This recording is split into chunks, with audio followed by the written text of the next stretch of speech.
একটা অর্থবহ নির্বাচন সবার দীর্ঘদিনের আকাঙ্ক্ষা, কারণ 3 বার পরপর মানুষ ভোট দেওয়ার সুযোগ পায় নাই। আবার আমাদের অনেক যুবক যারা এবার ভোট দেওয়ার যোগ্য হয়েছে তাদেরও সুযোগ সৃষ্টি করে দেওয়া দরকার। এই জন্য সুষ্ঠু একটা নির্বাচনের জন্য আমরা 4টা কথা বলেছি।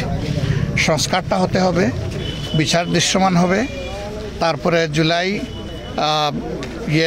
ঘোষণা সেটা হবে, এরপরে নির্বাচনের সমতল মাঠ, সবার জন্য সমান মাঠ তৈরি করতে হবে।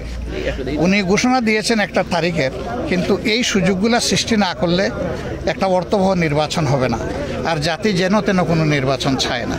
তো উনি যেহেতু কথা দিয়েছেন, আমরা আশা রাখতে চাই যে উনি এটা বাস্তবায়ন করবেন। আমরা আমাদের দলের পক্ষ থেকে এই লক্ষ্য অর্জনে তিনি কোনো সহযোগিতা চাইলে অবশ্যই আমরা সর্বাত্মক সহযোগিতা করব। সেই সাথে আমরা অপরাপর দল এবং দেশবাসীকে আহ্বান জানাই যে আসুন একটা সুষ্ঠু নির্বাচনের পথে আমরা এগিয়ে যাই এবং আল্লাহ আমাদের দেশের উপর শান্তির ফয়সালা দান করুন। আল্লাহ আমাদের দেশকে একটা সঠিক রাস্তায় ওঠার তৌফিক দান করুন।